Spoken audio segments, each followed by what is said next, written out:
Hello दोस्तों।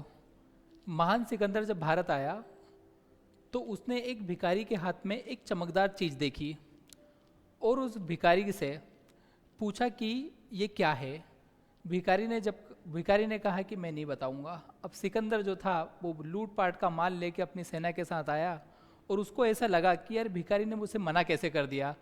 तो उसने पूछा कि आप बताइए ये चीज़ क्या होती है, मैं आपको इसके बदले में सारी मेरी धन दौलत जो भी मैं चीज़ लाया हूँ हीरे जवाहरात वो आपको दे सकता हूँ।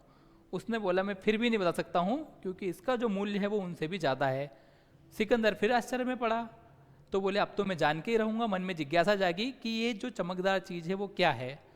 तो बोले कि ये चमकदार चीज़ आप जितने भी आपके पास जेवरात हैं, आभूषण हैं, हीरे जवाहरात हैं, उन सबसे ज़्यादा कीमती ये चीज़ है। यकीन ना हो तो आप इसको तोल कर देख लीजिए। तो सिकंदर ने क्या किया दोस्तों कि तराजू मंगाई बड़ी सी और एक साइड जो अपना लूट का माल लेके आया था वो एक पलड़े पे रखा और दूसरे वाले हिस्से पे वो चमकदार चीज़ रखी। तो सिकंदर क्या देखता है कि जैसे ही वो चमकदार चीज़ दूसरे पलड़े पे आती है सिकंदर का पलड़ा एकदम से ऊपर हल्का हवा जैसा हो जाता है और वो चमकदार वस्तु नीचे हो जाती है। इसका मतलब कि चमकदार वस्तु जो है वो उसका वजन बहुत ही ज़्यादा होता है और वो जो सारा जो माल लूट का लेके आया था उसका वजन कम हो जाता है। तो अब तो आश्चर्य में सिकंदर और भी ज़्यादा चौंका। इतनी छोटी सी चीज़, चमकदार चीज़, इतनी सारी चीज़ों के मूल्यों से भी ज़्यादा इसका मूल्य है, ज़्यादा इसका वजन है, क्या हो सकता है। फिर उन्होंने बोला कि अब तो आप इसको बताइए, मैं ये जान के ही रहूँगा। तो फिर उन्होंने बोला कि अब आप थोड़े से जिज्ञासु हो, जानने की इच्छा प्रकट कर रहे हो तो थोड़ा सा एक एक्सपेरिमेंट करो, एक चीज़ मैं आपको बोल रहा हूँ वो आप कीजिए। उन्होंने क्या किया दोस्तों, उन्होंने एक मुट्ठी धूल की उठाई और उस चमकदार चीज़ पर डाल दी। ऐसा उन्होंने बोला साधु ने, किससे, सिकंदर ने एक मुट्ठी धूल उठाई और उस चमकदार चीज़ पर डाल दी।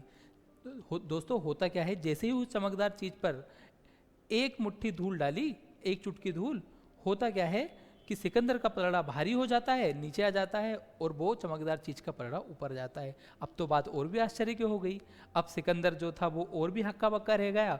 उसने बड़े विनम्र स्वभाव से पूछा कि अब मैं आपके हाथ पैर जोड़ के पूछ रहा हूँ महाराज, आप ये बताइए, जो भी आप हैं आप ये बताइए कि ये क्या चीज़ है। तो दोस्तों उस फकीर ने बताया कि ये जो चमकदार चीज़ है ये कुछ और नहीं, ये है आपकी आँख। आँख मतलब ये कैसे? तो बोले जब इस पर धूल पड़ जाए तो ये 2 कौड़ी की हो जाती है और जब इस की धूल हट जाए तो दोस्तों हमारे आगे प्रकाश ही प्रकाश होता है।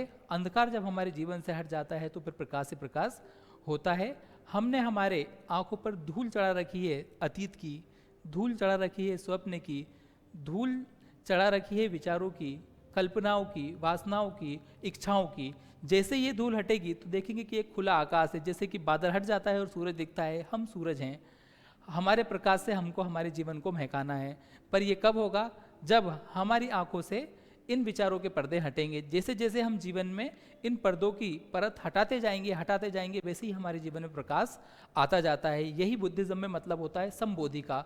संबोधि मतलब ना भविष्य की कल्पनाओं में जीना, ना जो अतीत है उसमें जीना। अतीत तो मतलब कि जो मर चुका है उसको हम अतीत बोलते हैं, जिसमें से प्राण निकल गए हैं। वो समय जो जा चुका है, जो बीत चुका है मतलब वो मर चुका है। और दोस्तों मरे हुए चीज़ों को हम साथ लाश की तरह नहीं ढो सकते हैं। उसी तरह से हम देखें तो हम जो सपने हैं हमारे वर्तमान के, सॉरी अपने जो भविष्य के, उनकी कल्पना में हम जीते हैं। हम कल ऐसा करेंगे, हम परसों ऐसा करेंगे, उन सब चीज़ों के चक्कर में हम आज अभी जो एक क्षण हमको जीना है वो जीना भूल जाते हैं। तो संबोधि का अर्थ ये होता है कि ना वर्तमान के ना भविष्य के सपनों में जीना, ना अतीत का बोझ हमारे ऊपर रहे। हम जो है आज जिस अवस्था में जैसे हैं उस क्षण को हम जिएं और उस क्षण को जी के उस क्षण को हम कैसे और खूबसूरत बनाएं। यही अर्थ होता है संबोधि का।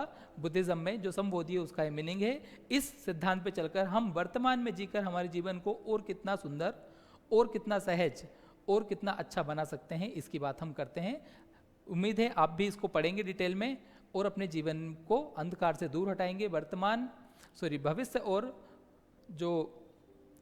भविष्य और जो बीत चुका है कल उसकी चिंताओं से मुक्त होकर जीवन में नई रोशनी भरेंगे। धन्यवाद।